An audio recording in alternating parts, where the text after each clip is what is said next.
بعض لوگ نادانی میں اور لا علمی میں یہ بھی سمجھتے ہیں، میں نے سنا ہے کہ حسین کے غم میں رونا کہاں لکھا ہے، کہ قادری صاحب روتے ہیں حسین کے غم میں، کربلا والوں کے غم میں روتے ہیں، رلاتے ہیں، یہ کہاں لکھا ہے؟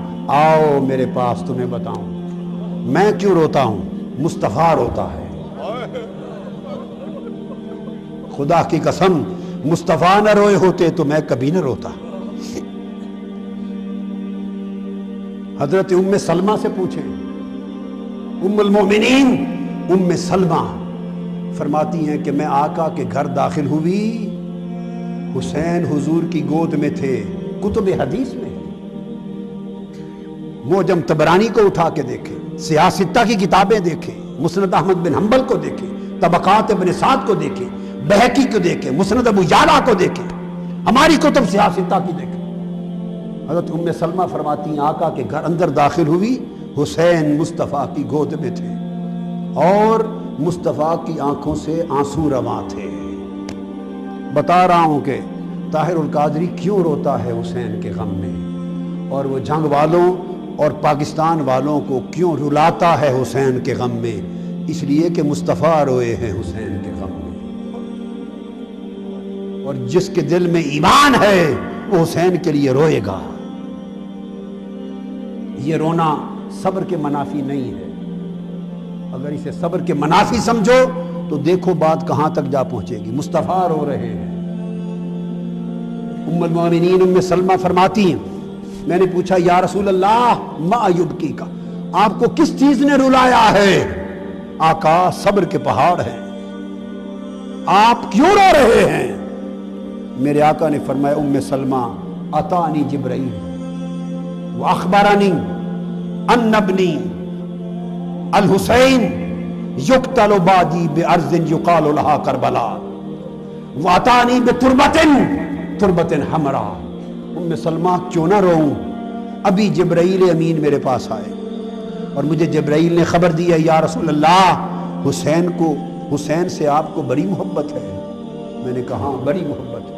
تو جبرائیل نے کہا آپ کی امت کے لوگ ایسے بدبخت بھی ہو جائیں گے گمراہ، وہ آپ کے اس شہزادے جو آپ کی محبتوں کا مرکز ہے اس کو شہید کر دیں گے ارض کربلا میں۔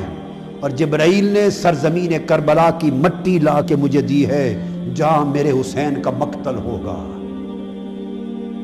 حضرت ام سلمہ رضی اللہ تعالیٰ عنہ فرماتی ہیں کہ آقا علیہ السلام نے وہ مٹی شیشی میں بند کر کے مجھے دے دی۔ فرمایا ام سلمہ اس مٹی کو سنبھال کے رکھ لینا، سرزمین کربلا کی مٹی ہے۔ اذا تحولت هذه التربة دما فاعلمی ان ابنی قد قتل، دیکھتے رہنا جس دن یہ مٹی خون میں بدل جائے سمجھنا میرا حسین شہید ہو گیا ہے۔ یہ بات بتاتے ہوئے مصطفیٰ رو رہے تھے۔ کیوں نہ روؤں غم حسین میں؟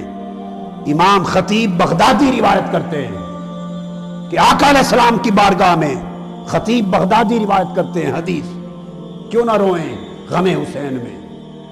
ارے اہل سنت، اگر رونے پہ آپ کو تعجب ہو گیا ہے، خدا کی عزت کی قسم مجھے تمہارے سنی ہونے پہ تعجب ہو گیا ہے کہ تمہاری سنیت کہاں گئی، تمہیں کیا نظر بد لگ گئی، تمہیں کیا ہو گیا، خزاں رسیدہ ہو گئے۔ سنیت نام ہے حب حسین، غم حسین کا۔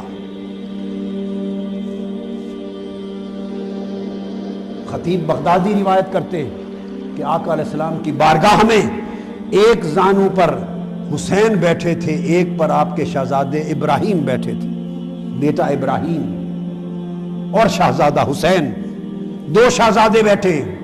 جبرائیل امین حاضر ہوئے، آ کے عرض کیا یا رسول اللہ صلی اللہ علیہ وسلم ان اللہ یقرئک السلام، اللہ پاک نے آپ کو سلام بھیجا ہے، اور اللہ پاک نے سلام کے ساتھ یہ فرمایا ہے میرے حبیب یہ دونوں شہزادے آپ کے ساتھ نہیں رہ سکتے، ایک دے دو ایک لے لو، ایک دے دو ایک رکھ لو، اور ایک کے بدلے دوسرے کا فدیہ کر دو۔ اللہ نے پیغام بھیجا ایک مجھے بھیج دو ایک خود رکھ لو۔ صحابی کہتے ہیں جب آقا علیہ السلام کو پیغام ملا کیوں نہ روؤں؟ فرماتے ہیں خدا کی قسم مصطفیٰ کے چشمان مقدس سے آنسو رواں ہو۔ آپ نے ایک نگاہ حسین کو دیکھا تو رو پڑے، ایک نگاہ ابراہیم کو دیکھا رو پڑے، اور جبرائیل امین سے فرمانے لگے جبرائیل دیکھ، اگر ابراہیم کو دیتا ہوں اللہ کے لیے، اگر ابراہیم کو دیتا ہوں اللہ کے لیے تو تنہا میں روؤں گا، ہائے ہائے ہائے، تنہا میں روؤں گا، اور اگر حسین کو دے دیتا ہوں تو میں تو روؤں گا ہی، مگر میری فاطمہ بھی روئے گی۔ میں اپنا رونا برداشت کر سکتا ہوں، فاطمہ کا رونا برداشت نہیں کر سکتا۔ سو بلے جبرائیل میرا بیٹا ابراہیم لے جا اللہ کے لیے، حسین میں رکھتا ہوں۔ آقا رو رہے تھے۔ حضور سے محبت کرنے والوں کو غم حسین میں رونا ہوگا، غم حسین میں، یہ سنت مصطفیٰ ہے۔